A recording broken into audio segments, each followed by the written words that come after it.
No vídeo de hoje eu quero te provar que a maioria dos personagens que estão contidos no Novo Testamento são personagens fictícios, inventados para aquela narrativa, desconhecidos até mesmo em outras partes do Novo Testamento ou do mundo dos primeiros cristãos. Quer entender tudo isso? Então fique comigo até o final.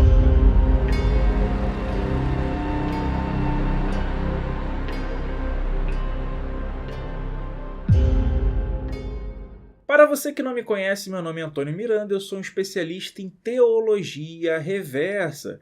E o primeiro personagem que eu quero que você saiba que foi inventado na sua Bíblia é o personagem José, pai de Jesus. Mas calma, eu sei que você está assustado com essa informação, mas é verdade. Esse personagem não existe no Evangelho de Marcos, que segundo a crítica textual teria sido o primeiro evangelho. Em Marcos, capítulo 6, versículo 3, nós lemos o seguinte: Não é este o carpinteiro, se referindo a Jesus e não a José, filho de Maria e irmão de Tiago, e de José, e de Judas, e de Simão?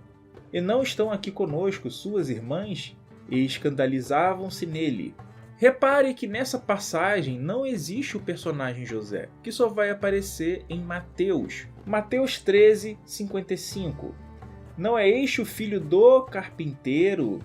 E não se chama sua mãe Maria, e seus irmãos Tiago, e José, e Simão, e Judas? Então a referência em Marcos era que Jesus era o carpinteiro. Agora, em Mateus, Jesus é filho do carpinteiro, que seria o personagem que ele inventou, chamado José. E esse José, pai de Jesus, ele é baseado no José do Egito, tanto que o pai dele é Jacó. Acompanhe comigo na genealogia de Mateus. Mateus capítulo 1, versículo 16. E Jacó gerou José, marido de Maria, da qual nasceu Jesus, que se chama o Cristo. E um detalhe muito curioso, além de José, Maria também é uma personagem fictícia, inventada para os evangelhos. Você duvida? Então como que você me explica o fato de que tanto José quanto Maria não aparecem nos pais da igreja do primeiro século como Inácio, Policarpo e Clemente de Roma, e não é citada em nenhum local fora os evangelhos e Atos, como por exemplo as epístolas de Paulo, epístola de Pedro, epístola de Judas, não é citada em Hebreus, não é citada em lugar nenhum. Somente ali, nos evangelhos e em Atos, que nós sabemos que seria uma continuação do evangelho de Lucas. A mesma coisa vale para o personagem João Batista, que só aparece nos evangelhos e em Atos. Judas Iscariotes, que é aquele personagem que traiu Jesus, famosíssimo, também só aparece nos evangelhos e em Atos. O sumo sacerdote, outra figura importantíssima, que foi ele que foi responsável pela condenação de Jesus, não aparece no evangelho de Marcos, que lembremos seria o primeiro evangelho. Ele só aparece nos demais evangelhos e em Atos. Agora, o Anás também não aparece em Marcos e não aparece em Mateus. Ele é ainda mais tardio, aparecendo somente em Lucas e João e em Atos, o que corrobora mais uma vez que João está copiando Lucas. O que também é verdade para o personagem Lázaro, que só aparece em Lucas e em João.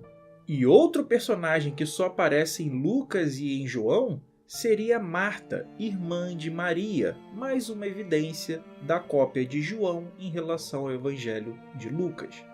Maria Madalena só aparece nos Evangelhos. Barrabás, sim, aquele bandido, terrorista, revoltoso que o povo escolheu no lugar de Jesus, só aparece nos evangelhos. Já o famoso personagem Pilatos, o romano que tentou perdoar Jesus por pelo menos 3 vezes, segundo Lucas e João, ele só aparece nos evangelhos, em Atos e na epístola tardia de Timóteo. Lembrando, galera, que Atos também é muito tardio, provavelmente do meado do 2º século. Ou seja, é um personagem que tem uma existência histórica que nós podemos confirmar, por exemplo, por Flávio Joséfo, que o cita como um carrasco, um tirano, e que nos evangelhos e na interpolação de Joséfo, nós o encontramos como sendo alguém passivo, que perdoa, alguém bonzinho, coisa que Pilatos estava longe de ser. O famoso Herodes só aparece nos evangelhos e em Atos. Já por sua vez, José de Arimateia só aparece nos evangelhos. André, Mateus, Filipe, Tomé só aparecem nos evangelhos e em Atos. Já o pobre Marcos não é citado em nenhum dos evangelhos. Bartolomeu só é citado em Mateus, Marcos, Lucas e em Atos. Lucas, coitado, só aparece em Filemão, Colossenses e 2 Timóteo. Já o personagem Matias só aparece em Atos. A personagem Salomé só aparece em Marcos. E Nicodemos só aparece em João. Talvez você não esteja entendendo a gravidade da situação, mas eu vou lhe explicar. Esses personagens eles são desconhecidos das primeiras comunidades cristãs do final do 1º século e início do 2º século. São personagens que estão sendo inventados, encorpados ou modificados conforme a cristologia avança no tempo e no espaço. Mas o que você talvez não saiba é que o próprio personagem Jesus, com as histórias dos evangelhos, não aparece em Paulo, Pedro, Tiago e nem mesmo em Hebreus, e não aparece com essas histórias também em Policarpo, Inácio e Clemente de Roma. Como isso é possível?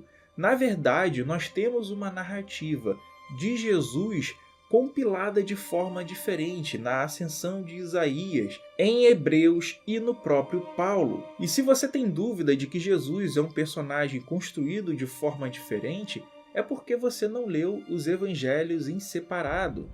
Por exemplo, a genealogia de Jesus em Lucas e em Mateus são completamente diferentes. Como pode um personagem histórico ter narrativas tão contraditórias de um evangelho para outro? Isso é simplesmente impossível. Como pode a visão de Jesus nos evangelhos ser uma e a visão de Jesus em Paulo e em Hebreus ser outra completamente diferente? Isso não faz sentido, a menos que esse personagem seja um personagem inventado que está sendo construído e encorpado conforme o tempo passa. Eu espero de coração que você tenha entendido todas essas informações bombásticas que eu trouxe para você e que você se aprofunde em cada um desses personagens e confira se eu estou mentindo, lendo a sua Bíblia, pesquisando, consultando outras pessoas, sem acreditar cegamente naquilo que eu falo. Pesquise e descubra se eu estou mentindo para você ou não. E do contrário, se eu estiver lhe dizendo a verdade, eu peço a sua confiança, peço o seu like, eu peço que você se inscreva no canal e que também deixe um comentário. Eu gosto de ouvir a sua opinião. Eu agradeço de coração pelo carinho de todos vocês e deixo aqui como sugestão esses vídeos que estão aparecendo. Clique em um deles e continue comigo. Um grande abraço, valeu, falou, fui! Tchau, tchau!